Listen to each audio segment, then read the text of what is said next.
camera system will be able to explore the Titanic from the inside. Crazy, huh? Just a short briefing.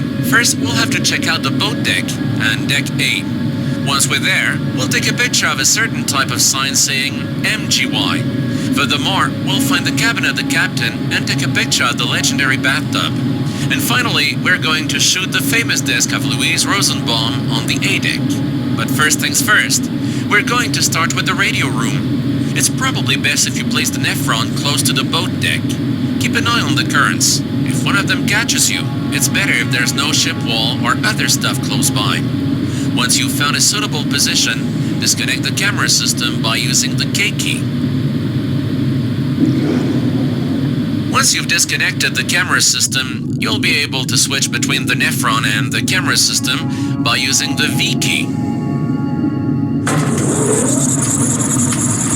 By the way, you have two additional functions on the camera system. One is a zoom. You'll be able to zoom in by using the INS key. Zoom out with the Del key. An arrow on the left-hand side of the display should give you the current zoom level. Just try it.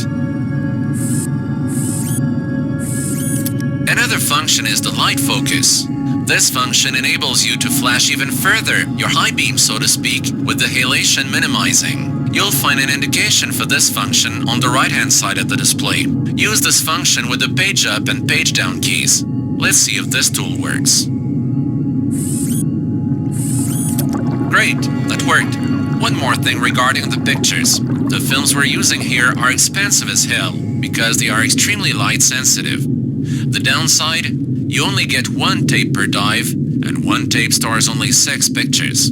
So choose wisely what you are taking a picture of, because this is how we'll earn our money. Bad or boring pictures will make no money at the auction, meaning that we won't have the cash to buy better equipment. By the way, with the P key, you can take a picture. We won't be trying that out now, though. Understood? Oh, and before I forget, watch the range. If you go too long, the camera system is lost forever, meaning we can forget about the whole mission. We don't have access to another camera like that. However, we can upgrade the range, but we're going to need money for it, which we have to earn first.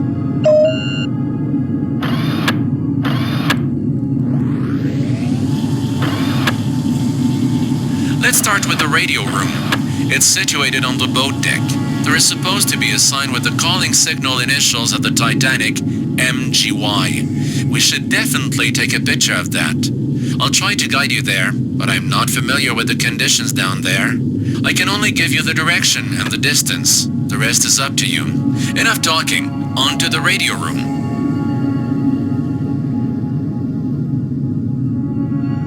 Remember that the directions you'll receive from me only refer to the straight line distance to the target, as I am not familiar with the terrain. Meaning, if I say, for instance, you have to turn right, it might very well be that at this moment, there is no possibility to actually turn right. Thus, you'll have to find another way. I can only give you directions where your target is.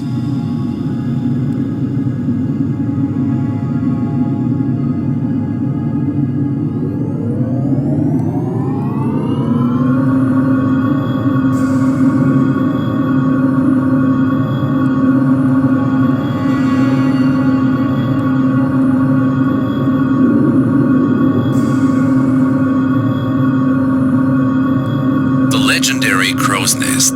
This is where the 3 famous words were uttered. Iceberg right ahead. If you would like to find out more about the history of the crow's nest, you'll find it on your PDA. Through the course of history, various stories have been told regarding this. What is true or not is for you to decide. More information is now available on your PDA. Move upwards.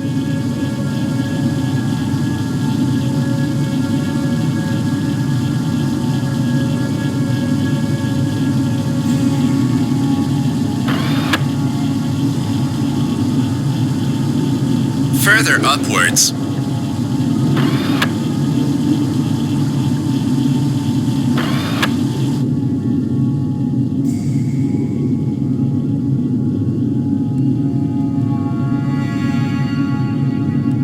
Upwards.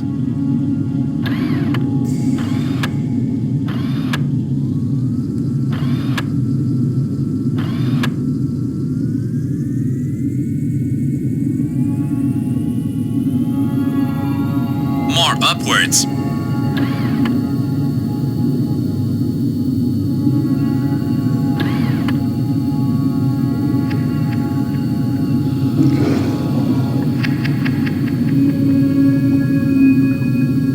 Further upwards.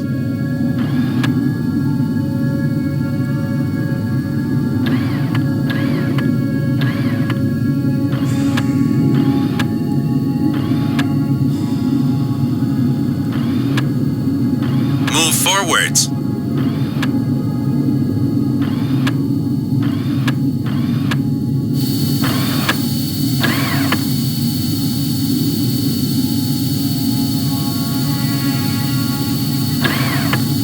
A little bit further.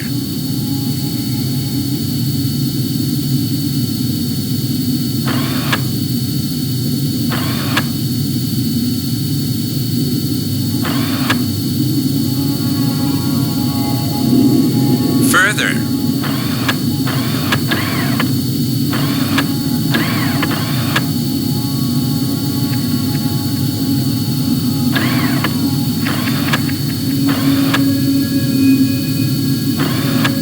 Turn to the north.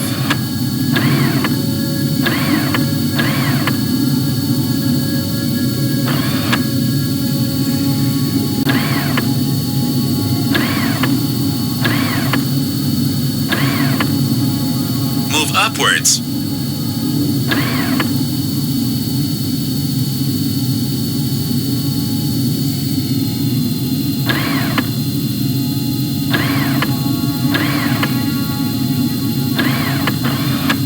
More upwards.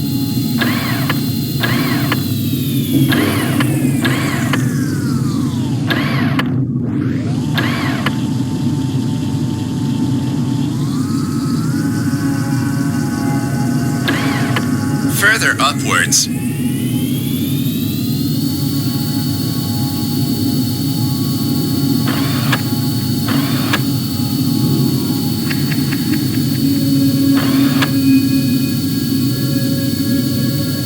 Move forwards.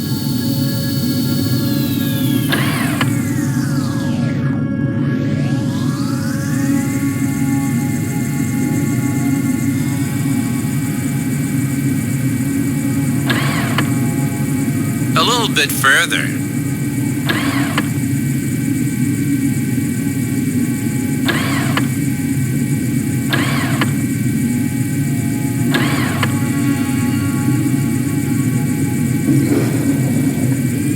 Even further backwards.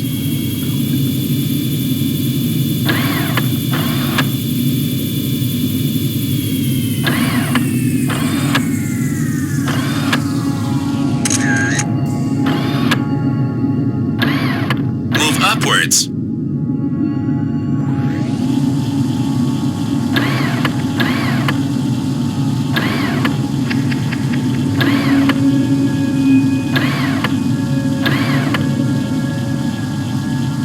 You have to go back.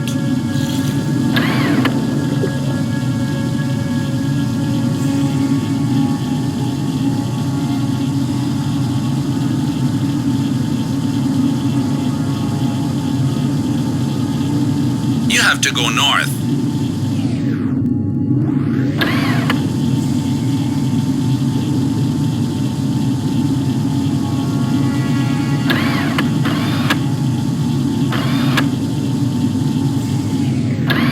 You have to go north.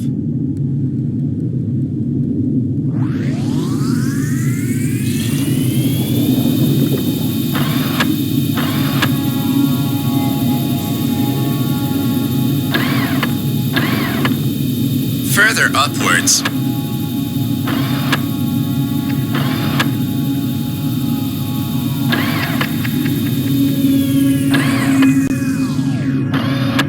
Are you really sure about the picture? Move upwards.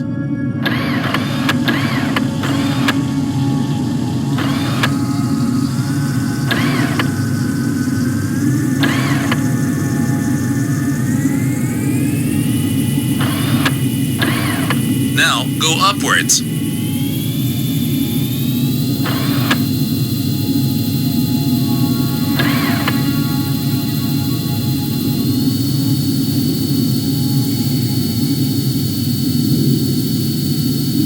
upwards.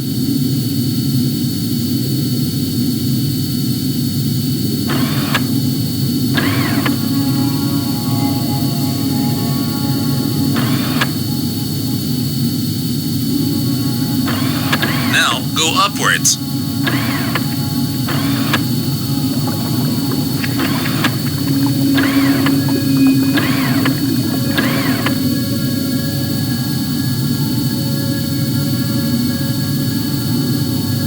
Upwards.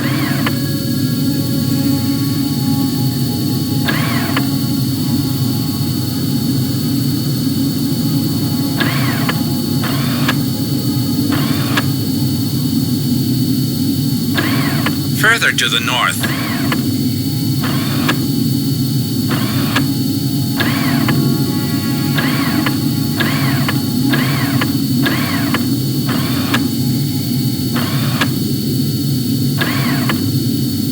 Move upwards.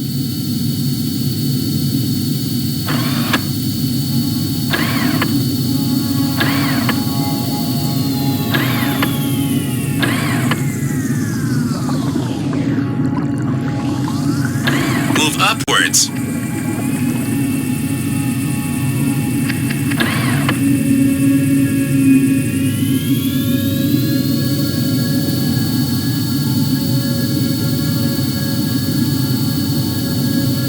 Turn north.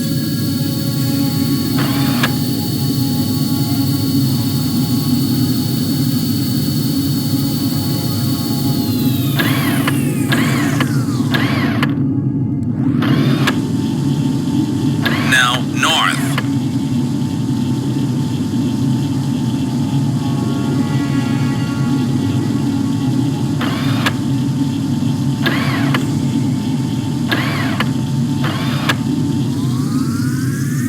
Turn to the north.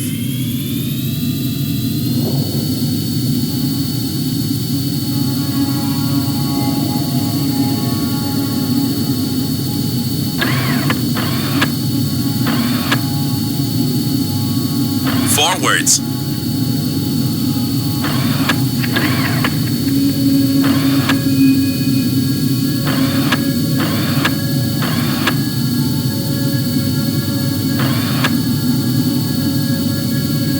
Upwards.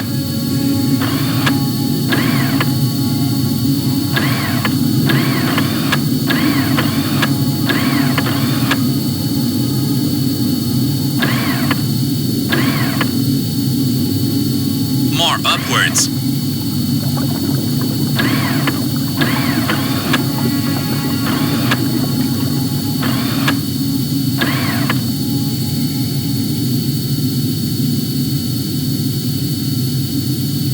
Further.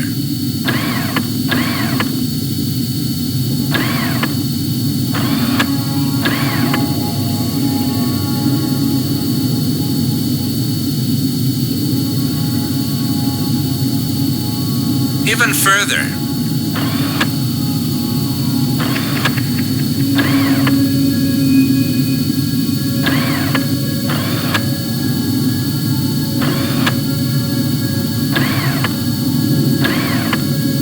Forwards.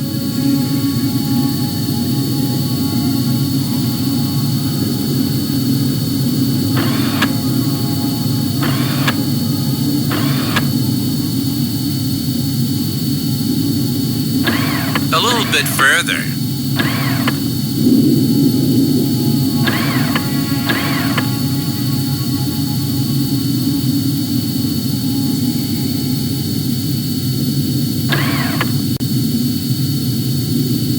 Turn to the west.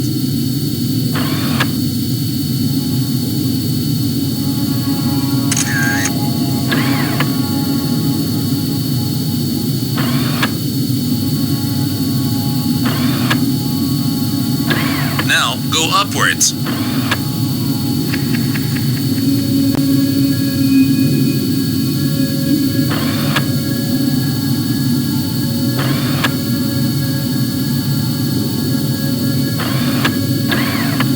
Move upwards.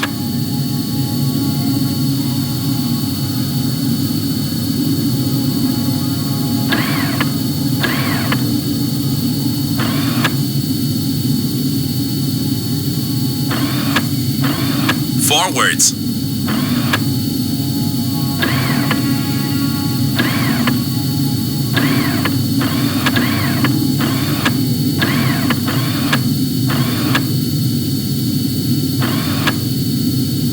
A little bit further.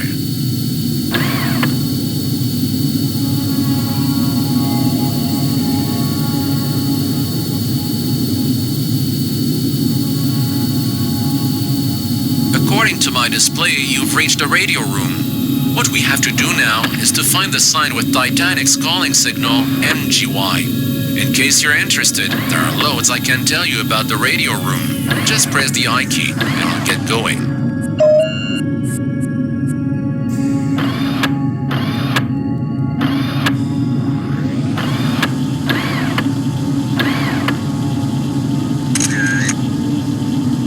Exactly, that's it.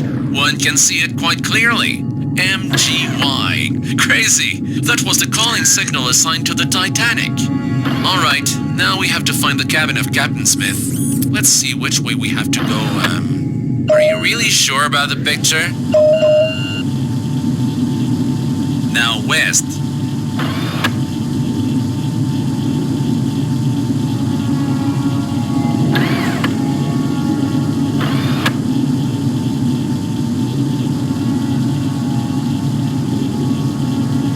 Turn west.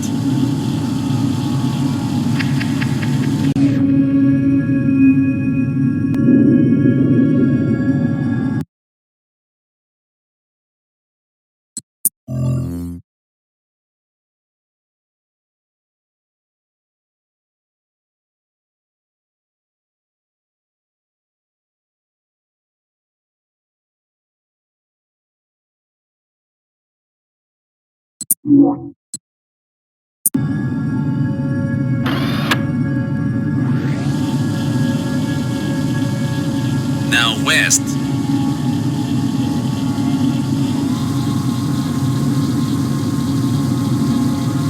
Just for the fun of it, I've got some stories of people trying to retrieve the Titanic. They would probably give an arm for being in your place right now. 2 years after the accident, in the spring of 1914, an American tried to retrieve the Titanic. He had planned to equip a submarine with electromagnets and dive to the scene of the accident. His theory was that the sub would gravitate towards the Titanic. Then he wanted to lower an even bigger electromagnet down at the spot and retrieve Titanic.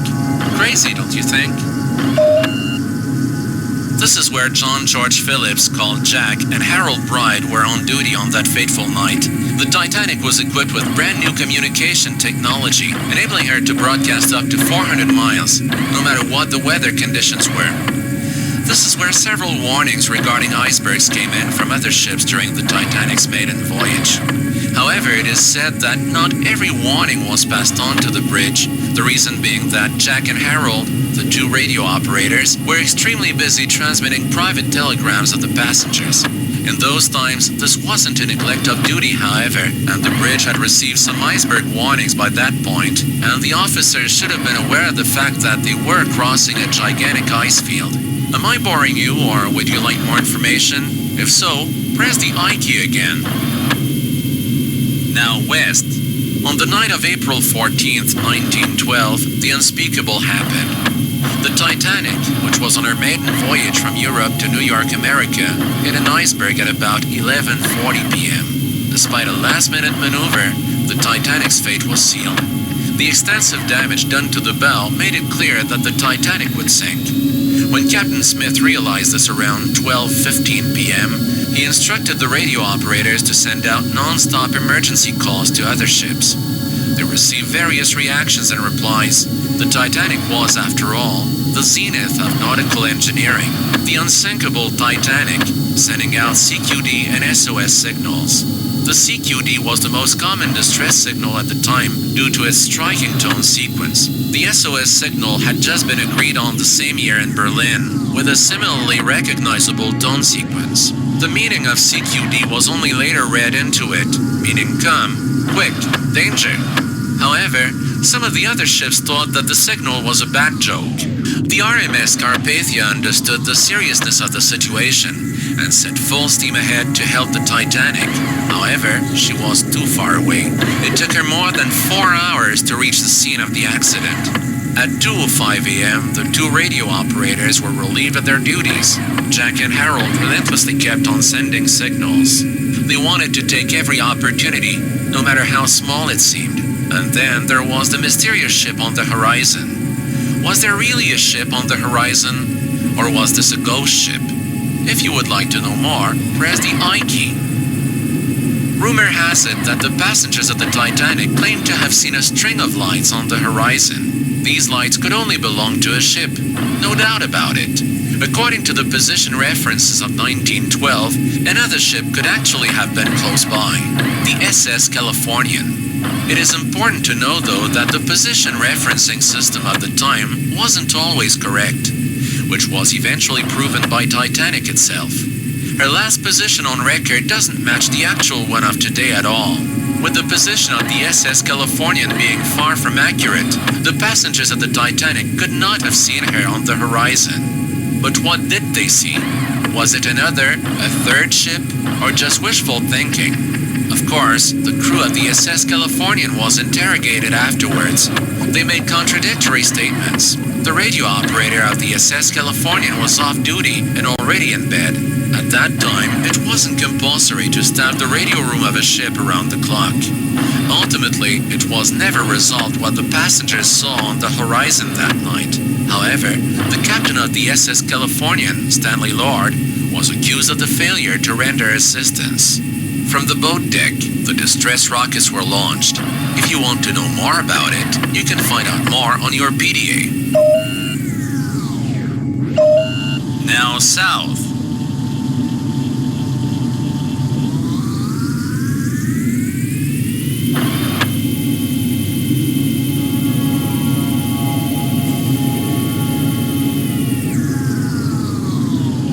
Turn to the south.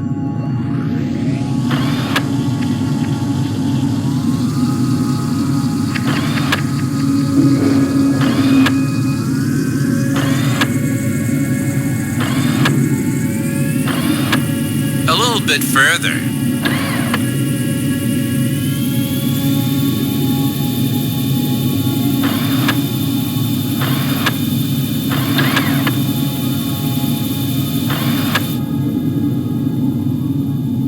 You have to go east.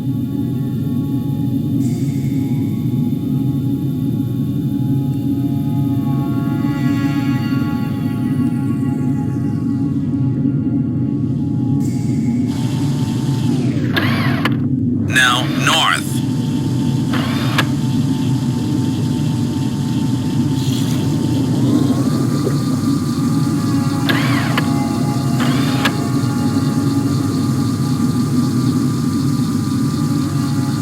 Turn north. Okay, here we are. Pretty amazing, isn't it? Now let's take a nice snapshot of the legendary bathtub. By the way, there are loads to tell about Captain Edward John Smith in case you're interested. Just let me know by pressing the I key. Hope you know what you're doing. Remember, we need great images. Edward was the captain of the Titanic and her sister ship Olympic. He was an experienced and popular captain. Furthermore, he had tremendous experience in crossing the Atlantic. Maybe that's why he was in charge of the Titanic. It was supposed to be his last crossing of the Atlantic before retirement. However, he probably imagined a different kind of happy end. Later, they accused him of complicity in steering the Titanic towards disaster, but there are countless contradictions. One rumor, for instance, accused Smith of circumnavigating the so-called Blue Ribbon, thereby setting a new speed record. To achieve this, Smith should have chosen the northern route, because it is the shortest way to cross the Atlantic. Apart from the fact that the Titanic only made 24 knots and was far too slow to break the record, we know now, through the current position, that Smith actually chose the southern route as customary for this time in the season. Although he did drive comparatively fast, this was far from being grossly negligent. In Indeed, it was the custom of big steamers in clear sight to hold their course and speed. One trusted the lookout. This used to be a common procedure, and it had never resulted in accidents before. Furthermore, legend has it that Lord Ismay, managing director of the White Star Line, pressed Smith to arrive in New York ahead of schedule to snatch some positive headlines in the competitive race between shipping companies crossing the Atlantic. There is no substantive evidence for this, however. Of course, later on, representatives and spokespersons of the White Star Line tried to cut their losses. One can assume that facts and evidence, as well as witnesses, were manipulated. The question of guilt was pushed on Captain Smith and William McMaster Murdoch, Titanic's chief officer. Both couldn't speak out on those accusations, as they had lost their lives on the Titanic. Thus, the main culprit was found, and the verdict was passed. We have to take a dive to the A-deck now. Be careful though, and remember the range. If we lose the camera system, it's over. Our target on the A-deck is Edith Louise Rosenbaum's cabin, number 11. Once we're there, we'll take a picture of her desk, which could still contain documents of her Paris coverage. Since she locked everything before she left the cabin, we will probably never get to the content of the desk. Okay now, let's go to cabin A11. Further downwards.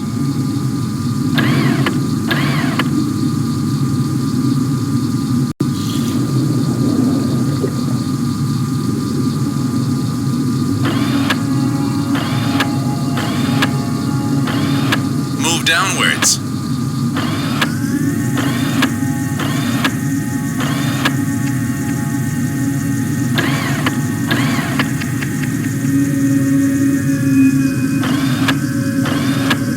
Battery check tells me that we should hurry up a bit.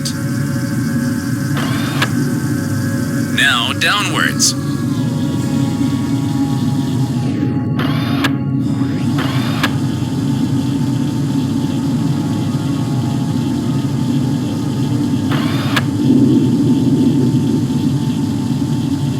Move downwards.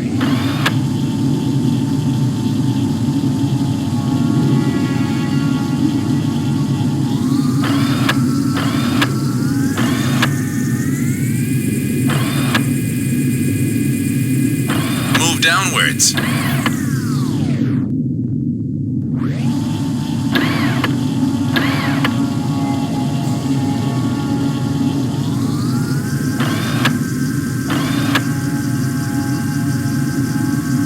Down.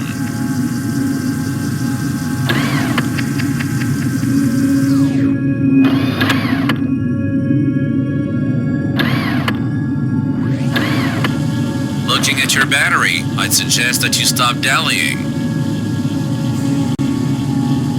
More downwards.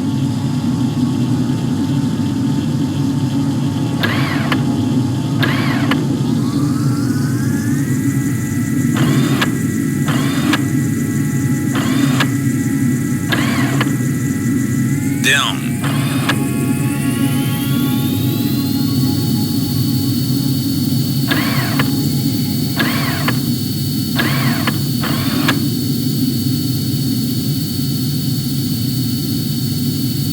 Now downwards.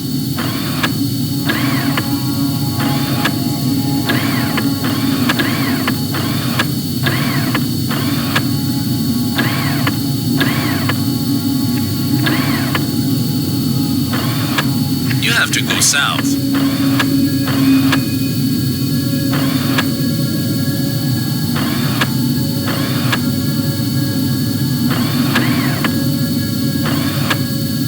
Your batteries are running low.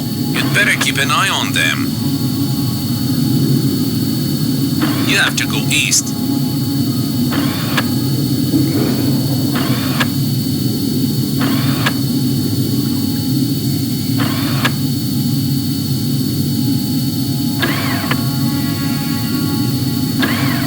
Now, go east.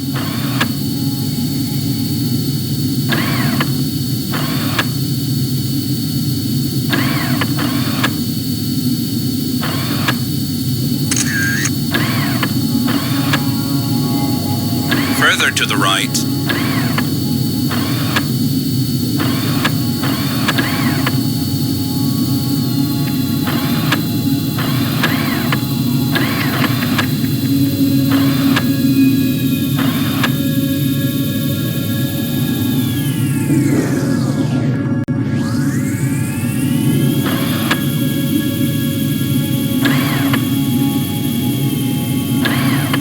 Watch your battery display. Left.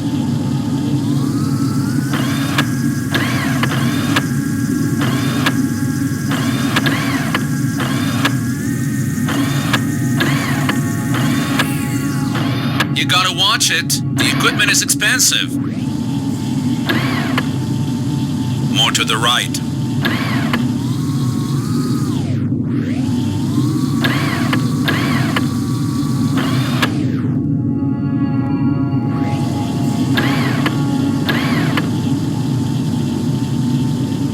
Right.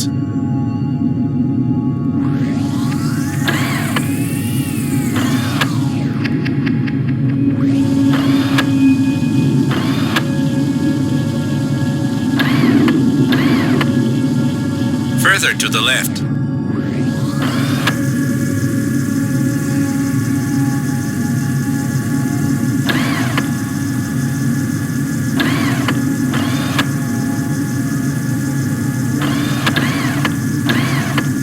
Great job! Do you see the desk? If so, take a picture. Further information as always by pressing I. This is pretty fascinating. Hard to put it into words. Well, we should have the 3 pictures by now. We'll back the camera system to the Nephron, reconnect it, and then quickly back up. I hope that we'll make a lot of profit at the auction.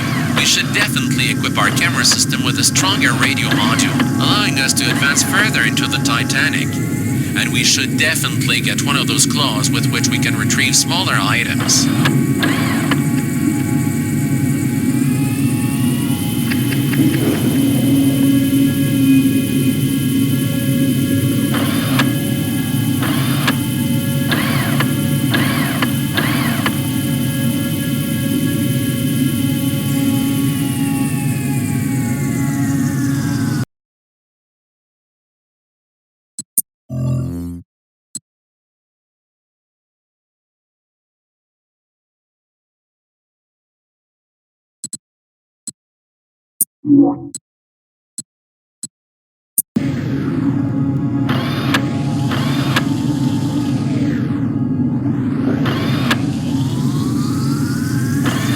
The fascination with the Titanic prevailed. At the beginning of the 60s, finding the Titanic threatened to become a national sport. An American physicist wanted to search the bottom of the ocean with a net of TV cameras. With today's level of knowledge, this all sounds a bit absurd, but people were trying to figure things out. Another person planned to wrap the Titanic in plastic containers, then splitting the water within the containers into hydrogen and oxygen through electric impulses. The resulting gaseous mixture was supposed to make the Titanic float up to the surface.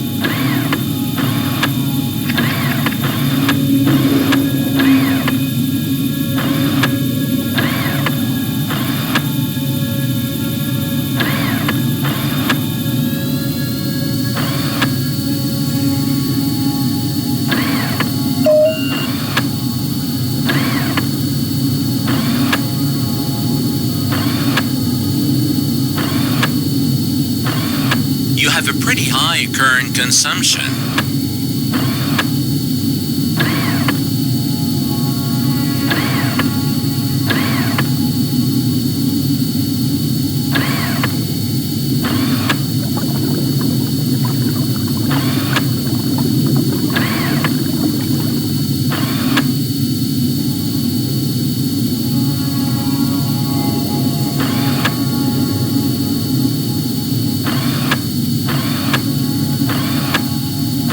Forget to watch your oxygen supply.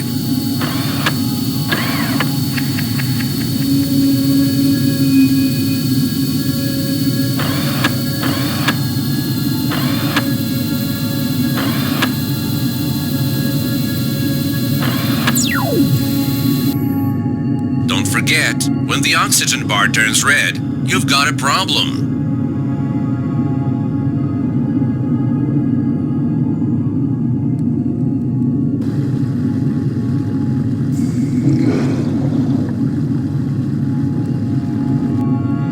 The oxygen supply is running low.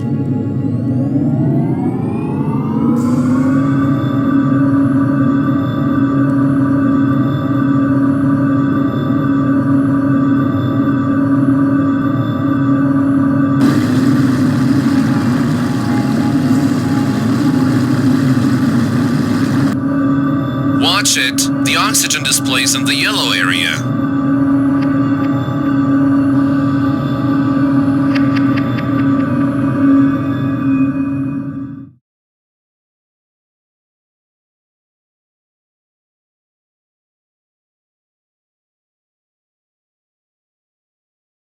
Mm-hmm.